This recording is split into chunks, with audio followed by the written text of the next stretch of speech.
What's the family tea that you found out once you got older? I'll go first. Okay, so I can't tell you how old I was when this happened, but I have a big white Italian family. Big white, let's put that out there, Italian family. So I have my uncle, I'm not going to mention names, my uncle cheated on his wife and got a pretty little fine black lady pregnant. My mom didn't like that too much, so she paid the lady off to say that the kid wasn't my uncle's. Racist bitch. Look, I don't know if I could fit this in 60 seconds, but I'm gonna try. This is for spiritual talk and for my African people. Let's go. So, as a kid, I always thought my father was the oldest of his family. But that came to be a lie because recently he just introduced me to his big brother. And when I tell you I saw this man's face, and when he spoke, something activated in me, I would not lie to you. So, after speaking to this man, my mama pulled me to the side and said, "Do not engage that man again." I said, "Why, ma? What's wrong?" "You know why he was kicked out your family?" "Nah, I don't know nothing about this man, ma." "Hey, ever since you were a child, me and this man have been engaging in spiritual warfare, and I have been kicking his ass." My uncle been trying to hex my mama for years, and she's been whooping his ass. My uncle is one of the biggest voodoo priests in Ghana. Y'all really blew it up and made me do a part 2 to this. Yeah, you people love family drama. Oh, okay. Okay, so again, shout out to spiritual TikTok and my Africans. Let's do this. Okay, so y'all gotta understand that this whole feud is between my dad and my uncle. My mom had nothing to do with it. It's their past that just came in and carried over to my mom since they got together. My mom just decided to end that shit. Fuck that. So she takes me back to the beginning when this guy appeared to her. You see, I had a dream that something was happening to us while we were sleeping in a house back in Ghana, and something was not right. I was shivering cold in the dream. I was very cold, and I felt like I was dying. Something was attacking me and freezing me. As soon as I felt I was going to sleep away, I heard your grandmother scream my name. She said, "Hey!" And when she screamed, I snapped out and I saw this shadow figure. And I tried to defend myself and I pulled the face down. And when I put the face, I saw this man's face. I pulled his face down, he disappeared. He started to run. He tried to disappear away, but I remembered his face. If you remember, you were about 7 or 8. I woke you up out of your sleep. It was a hot night, but you remember the bed sheets were frozen hard. Full context, y'all gotta understand that where we used to live in Ghana when I was growing up, we had no central air, no AC or nothing, so it was impossible to have frozen bed sheets.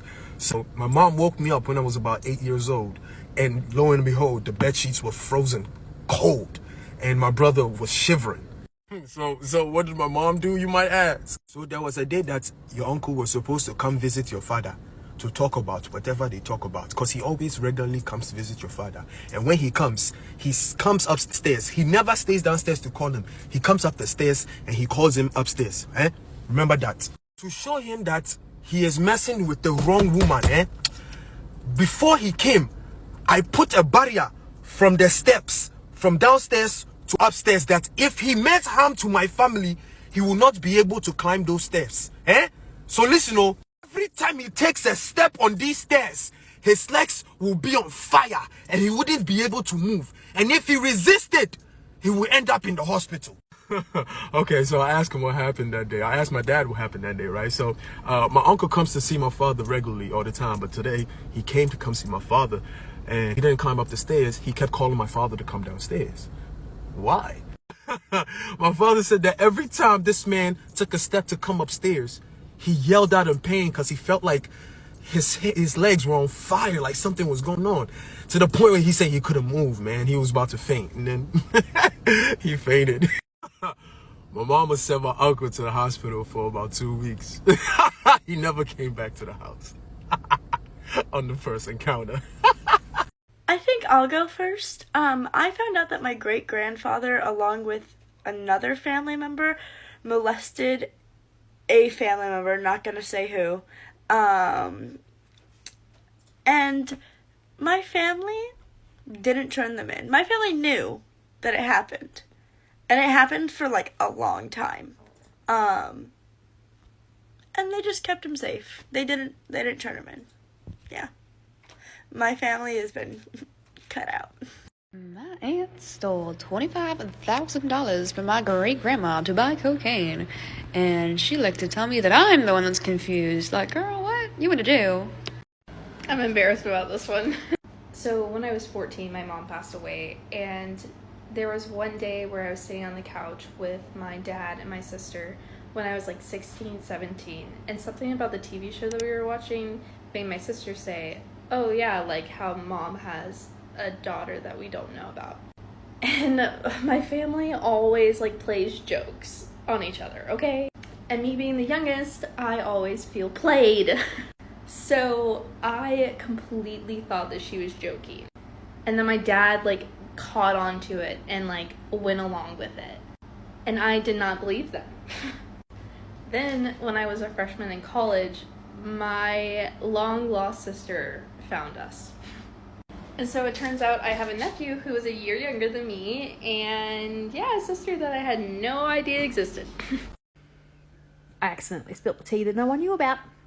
My grandparents were excellent at recording our family history. My grandfather even found out that we were part of the Norman invasion of England. My grandmother was very, very proud of her proper upbringing and how influential her family was and blah, blah, blah. And I was trying to put dates together to help my mum out. And wedding certificates and birth certificates and names didn't quite match up. So I accidentally uncovered a family affair. My grandmother's grandmother had an affair with a married man, was forced to marry the gay brother. They carried on the affair. The gay brother continued to raise that child and more children, like for part 2. Here we go for part 2. So wasn't expecting to have such interest in the story. So here we go. Let me rewind and I'll explain a few more details. So my mother and I took over documenting our family history because my grandfather had been diagnosed with dementia and he stored everything up here. So we were on a timeline to get things down pretty quickly.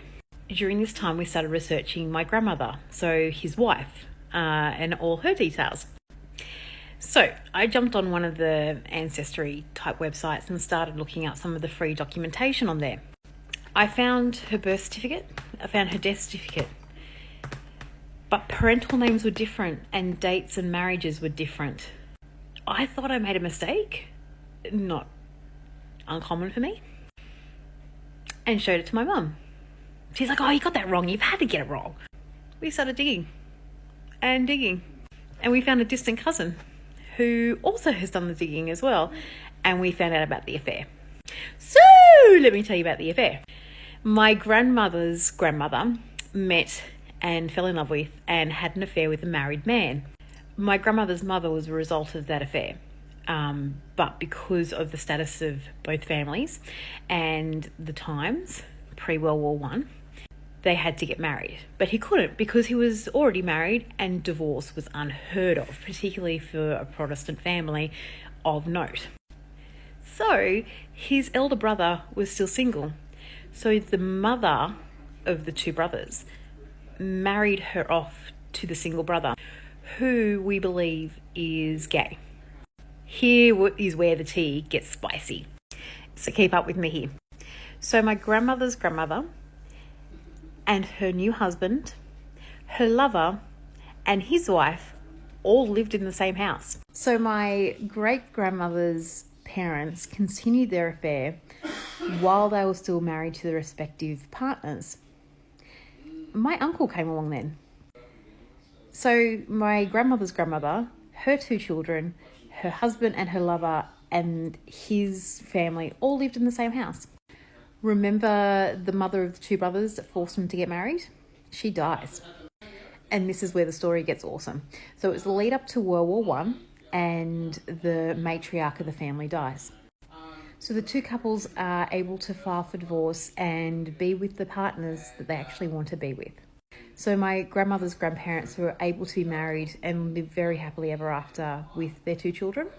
The other brother actually joined the Canadian Army for the First World War and settled over there. We do believe he settled and had a very fulfilling life in Canada post World War One. What's the family tea that you found out once you got older? I'll go first. So, growing up, I always knew that my grandmother would lie about what year she was born, right? And I would always ask my mother, like, why she would do that. And my mother would tell me she went to jail for a friend. It wasn't until I was 17 years old that I found out my grandmother went to jail for running a back alley schmishmorshin clinic during the Roe v. Wade era. So when I say there ain't no bitch in my blood, there really ain't no bitch in my blood. And I'll remind y'all that making schmishmorshins illegal will only take away access to safe schmishmorshins. I look like shit, but this is. So my great-great-grandfather, he would travel a lot, disappear for months for his job. Back then, you know, they didn't have cell phones. My grandma, my great-great-grandma, would stay home and take care of my grandma and her sisters. The thing is, my grandma got really sick. So back then, slavery wasn't as prominent. It had just kind of slowed down in the island.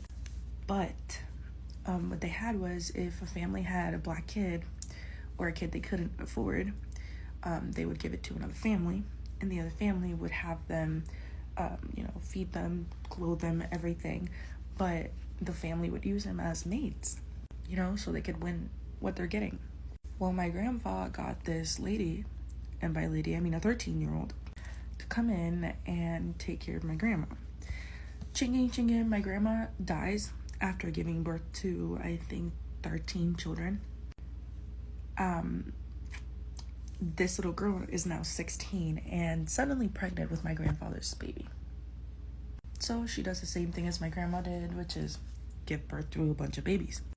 Fast forward in history, we thought that, 13 from a woman and 12 from another was going to be like the most our grandpa did. No. To this fucking day, we have people from different islands in the Caribbean who reach out to our family telling us that they finally found what family they belong to, and somehow they're connected to us. And there has been 52 kids that have surfaced around the Caribbean that were my grandfathers, fathered by my grandfather. So basically, my great-grandfather was just giving it all to everybody, getting women pregnant everywhere, and then walking away. So yeah, I have a shit ton of great uncles and aunts. A shit ton. I'm talking about, like, not even 2 years ago, we found 3 of them. There's like 64 kids now that are officially, like, his kids, including the 12 my great-grandma had, and then what I called my great-grandma because she was the one that was alive when I was born. She had 12.